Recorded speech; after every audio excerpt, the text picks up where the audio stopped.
ప్రియులారా, వాక్యంలోకి వెళ్దాము. దయచేసి ప్రసంగి 12వ అధ్యాయము 3వ వచనాన్ని గమనిద్దాం. ఆ దినమున అమ్మ ప్రసంగి 12 మొదటి నుంచి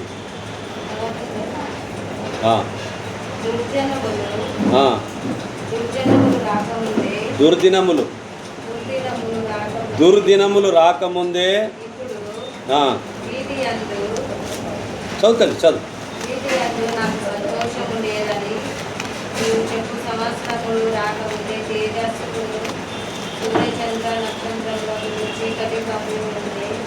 కానరించిన తర్వాత వేగముగా మరలా రాకముందే నీ భార్య దినములంటే సృష్టికర్త తెచ్చుకొను. నీ సృష్టికర్తను ఏం చేస్తామంటుంది? స్మరణకు తెచ్చుకోమంటే జ్ఞాపకానికి తెచ్చుకోమని చెప్తుంది. ఆ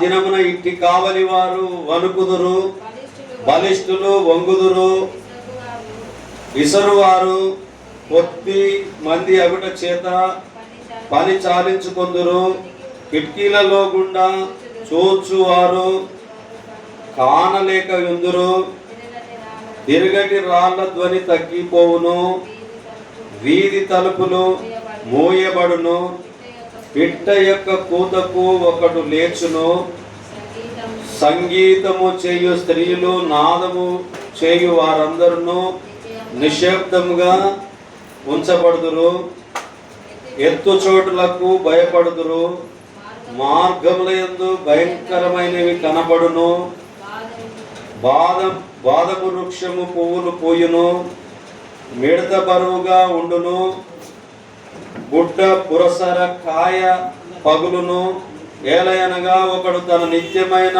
ఉనికి పట్టునకును పోవుచున్నాడు, వాని నిమిత్తము పలాపించువారు వీధులలో తిరుగుదురు, ఎండి త్రాడు విడిపోవును, బంగారు గిన్నె పగిలిపోవును, దారి యొద్ద కుండ పగిలిపోవును, బావి యొద్ద చక్రము పడిపోవును, మన్నైనది వెనకటి వలె మరలా భూమికి చేరును, ఆత్మ దాని దయచేసిన దేవుని యొద్దకు మరలా పోవును.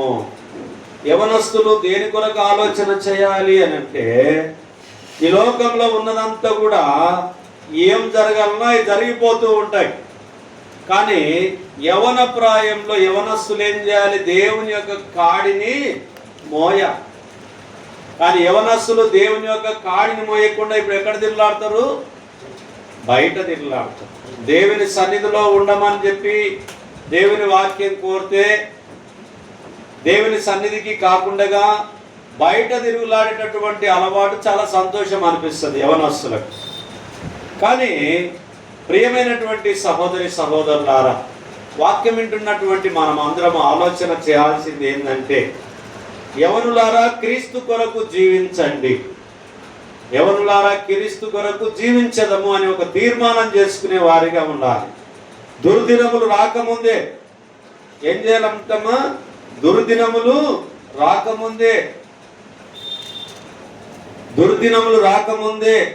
ఇప్పుడు వీటి యందు నాకు సంతోషం లేదని నీవు చెప్పు సంవత్సరములు రాకముందే, మనకు దుర్దినములు రాకముందే ఏం చేయాలి? దేవుని కాడిని మనము మోయాలి. దేవుని కాడిని మనము మోయాలి. దేవుని పనిలో మనము నమ్మకంగా ఉండాలి. యవనస్సులు చాలా ప్రమాదాలకు గురి కావడానికి అవకాశం ఉంది.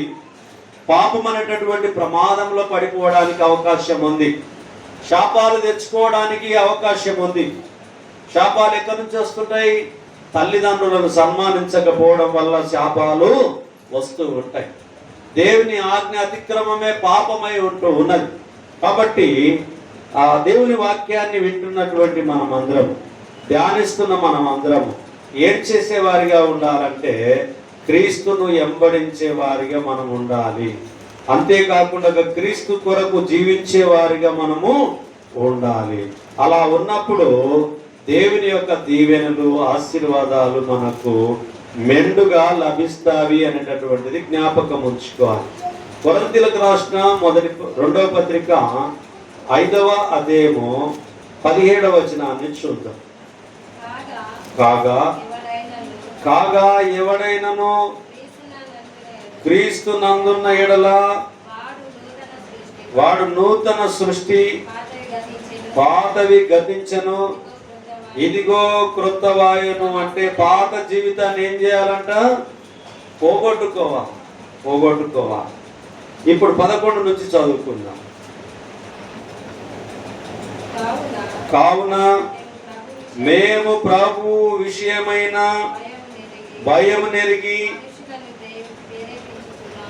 మనుషులను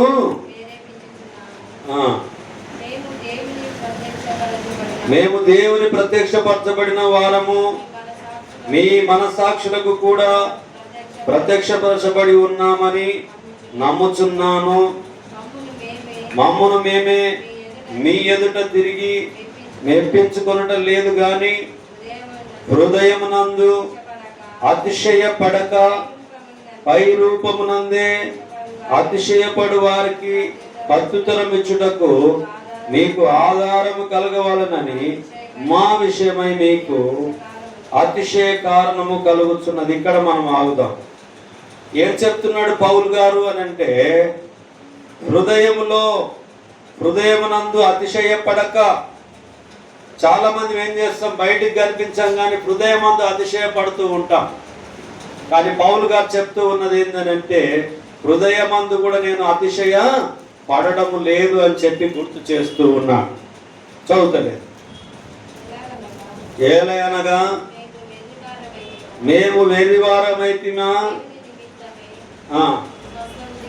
అఖిల్ అమ్మకి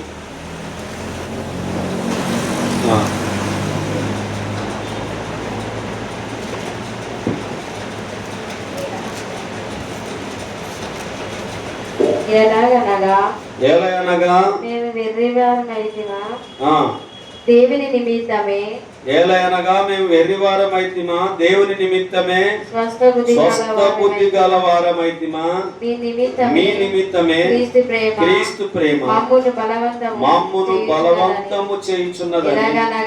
ఏలగనగా అందరి కొరకు ఒకడు మృతి పొందెను గనుక అందరును మృతి పొందిరనియు జీవించు వారిక మీదట తమ కొరకు కాక తమ నిమిత్తము మృతి పొంది తిరిగి లేచిన వాని కొరకే జీవించుటకు ఆయన అందరి కొరకు.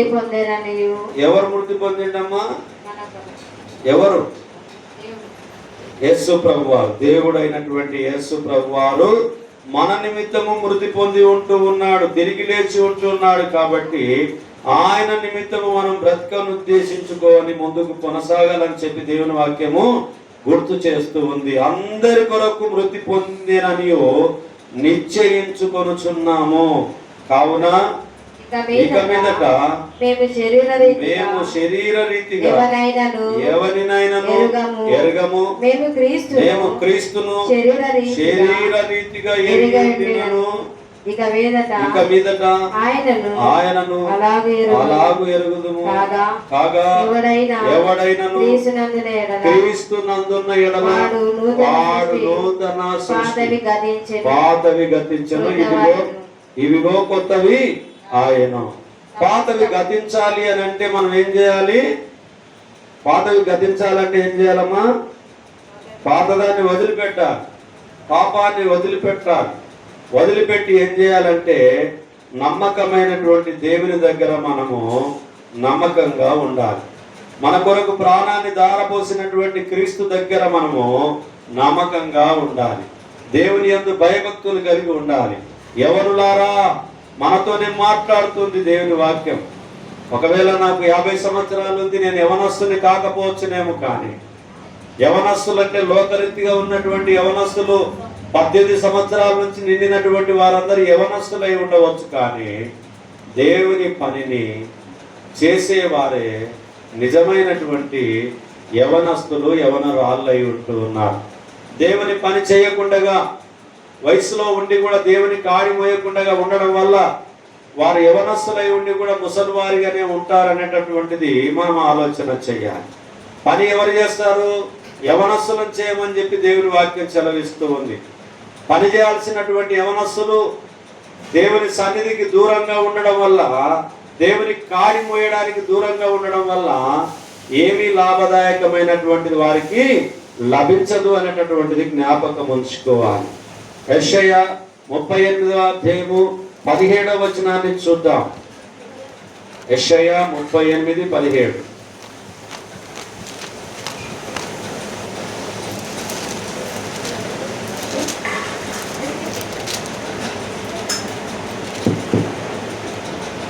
నిక్కటమైన ఆయాసము నాకు నెమ్మది కలుగుటకు కారణమాయను.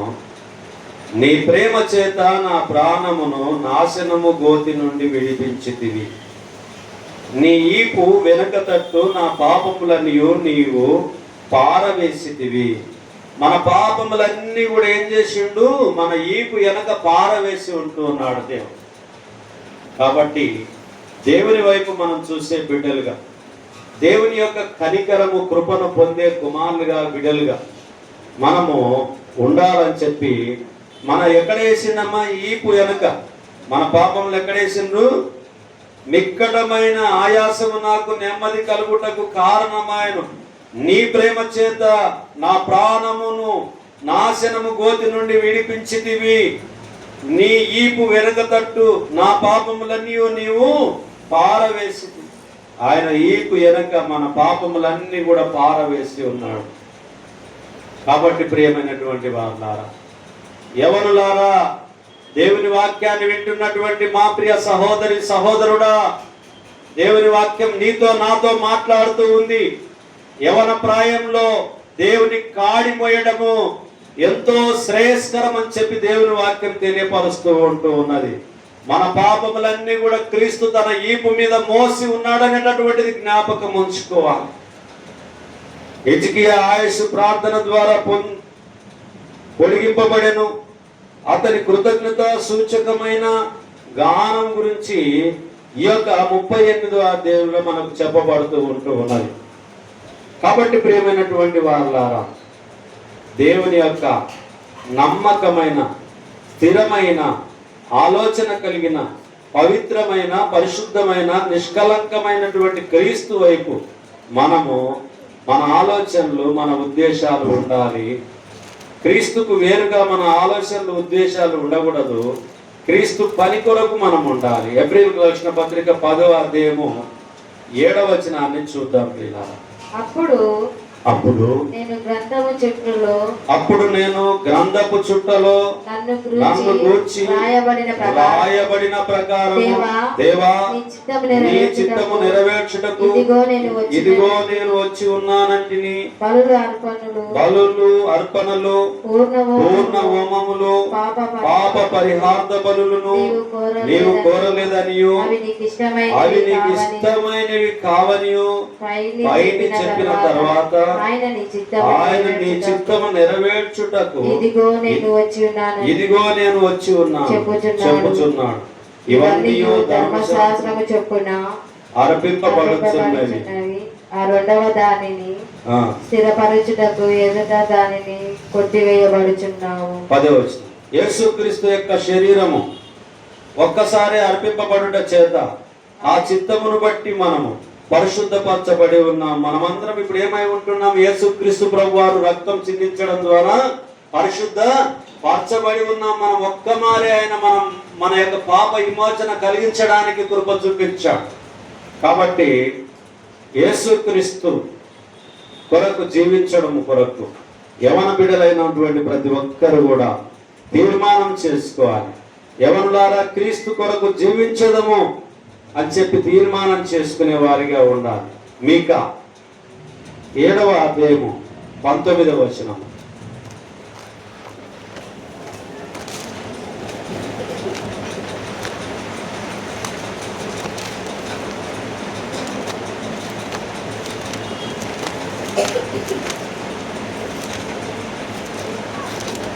దొరికిందమ్మా? మీకా 7వ అధ్యాయము 19వ వచనాన్ని చూద్దాం. 7:19. ఆయన మరలా మన యందు జాలిపడును, మన దోషములను అణచివేయును, వారి పాపములన్నిటినీ సముద్రపు అగాధములలో నీవు పడవేతువు. ఆయన మరలా మన యందు జాలిపడును, మన దోషములు అణచివేయును. వారి పాపములన్నిటినీ సముద్ర అగాధంలో నీవు పడవేతువు. అవును ప్రియమైనటువంటి వారులారా, దేవుని వాక్యం మన పాపములను ఆయన తీసి పారవేసి ఉంటూ ఉన్నాడు. ఇక్కడ 7వ అధ్యాయం మీకాలో ముఖ్యమైన విషయాన్ని మనం చూస్తే, తమ జనసంఖ్య చాలా స్వల్పమైనదని కొరత చెప్పుట, అలాగనే అన్యాయముల ద్వారా వ్యక్తుల పరుస్తున్నారు. మనిషి విశ్వసింపక దేవుని యందు విశ్వాసం ఉంచుట, అలాగనే విజయము.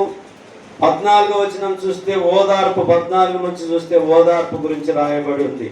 మన పాపములన్నిటిని కూడా మరి కుమారుడైనటువంటి యేసుక్రీస్తు ప్రభు ద్వారా అవి తీసివేయబడి ఉంటూ ఉన్నాయి. కాబట్టి మనము జాగ్రత్తగా ఉండాలి. అపరాధిని యేసయ్యా కృప చూపి బ్రోమయ్యా, నెపమెంచగయే నీ కృపలో నా పరాధములను క్షమించు, నా పరాధములను క్షమించు. ఎప్పుడు మనం ఏం చేయాలి? మన పాపములను అపరాధములను క్షమించుమని చెప్పి దేవుని వేడుకునేటటువంటి బిడ్డలుగా, కుమారులుగా, కుమార్తెలుగా మనం ఉండాలని చెప్పి దేవుని వాక్యం తెలియపరచబడుతుంది. ఎఫెసీయులకు రాసిన పత్రిక 2వ అధ్యాయము 1 నుంచి 4-5 వచనాలను చూద్దాం. మీ అపరాధముల చేతను పాపముల చేతను మీరు చచ్చిన వారై ఉండగా ఆయన మిమ్మును క్రీస్తుతో కూడా బ్రతికించెను. ఏం చేసిండమ్మా? మనం చచ్చిన వారిగా ఉండగా క్రీస్తుతో కూడా మనల్ని బ్రతికించుడు. మీ అపరాధముల చేతను పాపముల చేతను మీరు చచ్చిన వారై ఉండగా ఆయన మిమ్మును క్రీస్తుతో కూడా బ్రతికించెను. మీరు వాటిని చేయించు వాయుమండల సంబంధమైన అధిపతిని, అనగా అవిధేయులైన వారిని ఇప్పుడు ప్రేరేపించు శక్తికి అధిపతిని అనుసరించి ఈ ప్రపంచ ధర్మము చొప్పున మునుపు నడుచుకొంటిరి. వారితో కలిపి మనమందరమును శరీరం యొక్కయు మనసు యొక్కయు కోరికలను నెరవేర్చుకొనుచు మన శరీరాశలను అనుసరించి మునుపు ప్రవర్తించుచు కడమ వారి వలె స్వభావ సిద్ధముగా దైవగ్రతకు పాత్రులమై ఉంటిమి.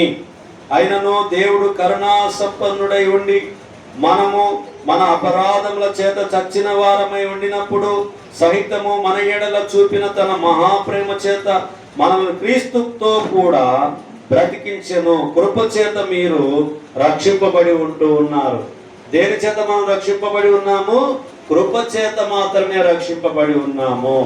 ఇందులో మన మంచితనము, మన గొప్పతనము ఏమాత్రం కూడా లేదు అనేటటువంటిది మనము జ్ఞాపకం చేసుకోవాలి. నీ కృప నాకు చాలును, నీ కృప లేనిదనే బ్రతుకలేను. నీ కృప నాకు చాలును, నీ కృప లేనిదనే బ్రతుకలేను. నీ కృప లేనిదనే బ్రతుకలేను. దేవుని యొక్క కృప లేకపోతే మనము ఒక్క క్షణం కూడా బ్రతకలేమని చెప్పి జ్ఞాపకం చేస్తుంది. యవనులారా, యవన బిడ్డలారా, యవనస్తులారా, యవన పురుషులారా, యవన స్త్రీలారా, దేవుని వాక్యాన్ని అంగీకరించి గ్రహించి ఎంబడించి ప్రాయముండగానే ప్రభువుని నమ్ముకొని ప్రాయముండగానే ప్రభువు కొరకు పనిచేస్తూ దేవుని యొక్క నమ్మకత్వంతో ముందుకు కొనసాగడానికి తీర్మానించుకునే బిడ్డలుగా సన్నద్ధులు కావాల్సిందిగా ప్రభు నామమున మీకు వాక్యమందు పిలుపునిస్తూ ఉంటూ ఉన్నా. రోమీయులకు రాసిన పత్రిక 12వ అధ్యాయము 12వ వచనం నుంచి కొన్ని వచనాలను మనం చూద్దాం. నిరీక్షణ గలవారై సంతోషించుచు శ్రమయందు ఓర్పు గలవారై ప్రార్థనయందు పట్టుదల కలిగి ఉండుడి. పరిశుద్ధుల అవసరములో పాలు పొందుచు శ్రద్ధగా ఆతిథ్యం ఇచ్చుచుండుడి. మిమ్మును హింసించు వారిని దీవించుడి గాని శపింపవద్దు. ఏం చేయమని చెప్తుంది? మనల్ని ఎవరైనా హింసిస్తే వారిని దీవించమని చెప్తుంది. హింసించు వారిని దీవించుడి గాని శపింపవద్దు. ఎందుకనంటే దేవుడు చెప్పాడు క్రైస్తవులకు, మానవాళి ప్రజలందరికీ చెప్పాడు. ఏంటి చెప్పాడు? దీవించమని చెప్పాడు. శపించమని ఎవరిని మనకు చెప్పలే. చెప్పని వాటిని మనం ఎక్కువగా చేస్తాం. శపించడానికి ముందుంటాము, దీవించడానికి వెనక ఉంటాం. కాబట్టి మన జీవితాలు సరైనటువంటి మార్గంలో ఉండవు అనేటటువంటిది జ్ఞాపకం ఉంచుకోవాలి. పిల్లలు బయటకు పోయిన మొత్తం లోపలికి రండి. దేవుని వాక్యాన్ని మనం గ్రహించి వెంబడిస్తూ దేవుని యొక్క ఉన్నతమైనటువంటి ప్రణాళిక కొరకు మన జీవితాలను ముందుకు కొనసాగాలి. పేతురు మొదటి పత్రిక 1వ అధ్యాయము 14వ వచనాన్ని చదువుకొని మళ్ళీ 13 నుంచి 24 వరకు చదువుతున్నాం.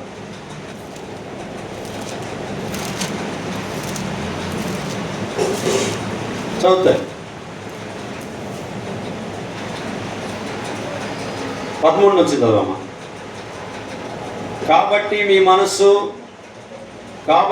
మనస్సు అను నడుము కట్టుకొని నిబ్బరమైన బుద్ధి గల వారై యేసుక్రీస్తు ప్రత్యక్షమైనప్పుడు మీకు తేబడు కృప విషయమై సంపూర్ణ నిరీక్షణ కలిగి ఉండుడి.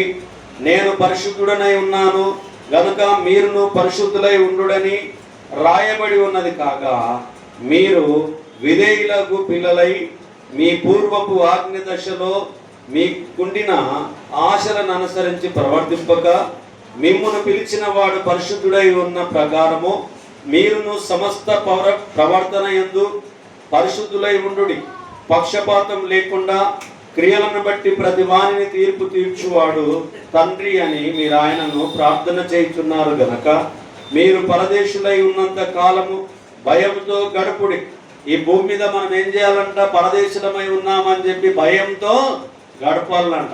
కానీ మనం భయంతో గడిపేటటువంటి కాలంలో ఉన్నామా? హ్యాపీగా ఉంటూ ఉన్నామా? భయం అనేది మనకు లేకుండా ఉంటుంది. హ్యాపీగా ఉంటూ ఉన్నాం. ఎట్లా సౌరయ్య గారు? హ్యాపీగా ఉంటాం, సంతోషంగా ఉంటున్నాం. దేవుడు అంటే భయపడకుండా మనిషికి భయపడతాం కానీ దేవునికి భయపడడం లేదు. దేవుడు అంటే భయముతో ఉండమని చెప్పి, పక్షపాతం లేకుండా క్రియలను బట్టి ప్రతి వానిని తీర్చువాడు తండ్రి అని మీరు ఆయనకు ప్రార్థన చేయుచున్నారు గనక, మీరు పరదేశులై ఉన్నంత కాలం భయంతో గడుపుడి. పితృపారంపర్యమైన మీ వ్యర్థ ప్రవర్తనను విడిచిపెట్టినట్లుగా వెండి బంగారముల వంటి క్షయమైన వస్తువుల చేత మీరు విమోచింపబడలేదు గాని అమూల్యమైన రక్తము చేత, అనగా నిర్దోషమును నిష్కలంకమునకు గొర్రెపిల్ల వంటి క్రీస్తు రక్తము చేత విమోచింపబడితిరని మీరు ఎరుగుదురు కదా. ఆయన జగత్తు పునాది వేయబడక మునిపే నియమింపబడిన గాని తన్ను మృతులలో నుండి లేపి తనకు మహిమనిచ్చిన దేవుని ఎడల తన ద్వారా విశ్వాసులైన మీ నిమిత్తము కడవరి కాలం యందు ఆయన ప్రత్యక్షపరచబడిన కాగా, మీ విశ్వాసమును నిరీక్షణయు దేవుని యందు ఉంచబడి ఉన్నవి. మీరు క్షయబీజము నుండి కాక శాశ్వతముకు జీవము గల దేవుని వాక్యం మూలముగా అక్షయ బీజము నుండి పుట్టిన వారు కనుక నిష్కపటమైన సహోదర ప్రేమ కలుగునట్లు మీరు సత్యమునకు విధేయులవట చేత మీ మనస్సులను పవిత్రపరచుకొని వారై ఉండి ఒకరినొకడు హృదయపూర్వకముగాను మిక్కటముగాను ప్రేమించుడి. ఏలయనగా సర్వ శరీరులు గడ్డిని పోలిన వారి అందమంతయు గడ్డి పువ్వులే ఉన్నది. గడ్డి ఎండును దాని పువ్వును రాలును. అయితే ప్రభు వాక్యం ఎల్లప్పుడూ నిలుచును. ప్రభు వాక్యం ఏం చేస్తుంది? ఎల్లప్పుడూ నిలిచి ఉంటది. నేనెల్లప్పుడూ యెహోవాను సన్నుతించెదన్, నిత్యము ఆయన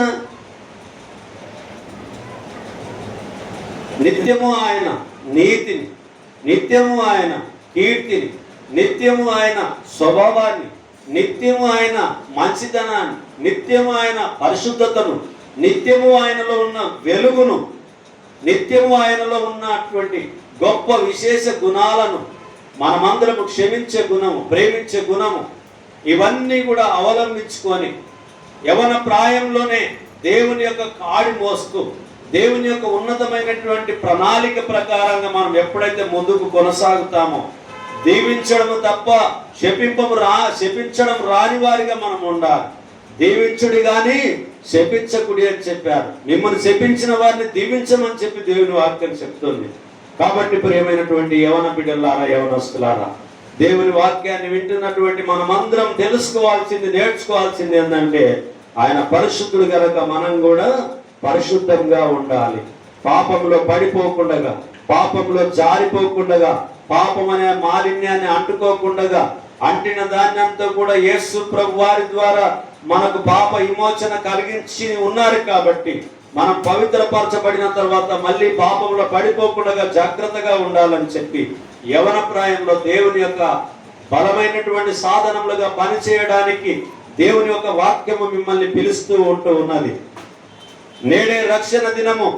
ఈ లోకాన్ని వదిలిపెట్టి దేవుని ప్రేమ చేత పరిశుద్ధ నామాన్ని ప్రకటించడానికి, ఈ లోకంలో సువార్త ప్రకటించడానికి మీరు ప్రేరేపించబడిన ప్రతి ఒక్కరూ మీ స్థలములలో వాక్యాన్ని ధ్యానించడము, పాడడము, ప్రార్థించడము, కృతజ్ఞతాస్తుతులు చెల్లించడము, ఆతిథ్యం చేయడము, పరిశుద్ధంగా జీవించడము, తల్లిదండ్రులకు సేవ చేయడము, పెద్దలను గౌరవించడము, ఇవన్నీ కూడా మంచి లక్షణాలన్నీ కూడా మీ జీవితంలో అవపోషణ చేసుకొని ఆశీర్వాదాలకు కారణభూతుడైనటువంటి దేవుని వైపు చూస్తూ మీ అడుగులు ముందుకు వేయాల్సిందిగా ప్రభు నామమున మనవి చేస్తూ చిన్ని ప్రార్థన చేసుకొని వాక్య భాగాన్ని మనం ముగిద్దాం. మహోన్నతుడా, మహాగణుడా, పరిశుద్ధుడా, మీ పరిశుద్ధమైన నామాన్ని బట్టి మీకు వందనాలు చెల్లించుకుంటున్నాం నాయన. ఈ మధ్యాహ్నం కాలమందు అయినా ఎండలు ఎక్కువగా ఉండడం వల్ల త్వరగా మేము ముగించుకొని చూడగా అయినా మీరు దీవించి ఆశీర్వదించండి.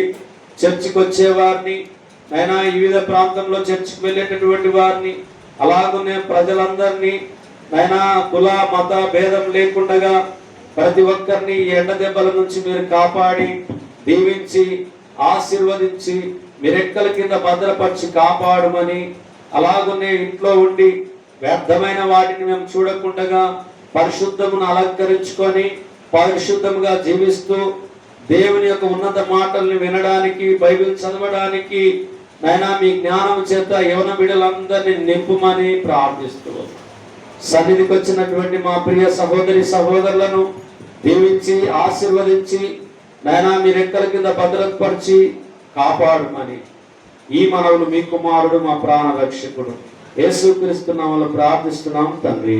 ఆమేన్.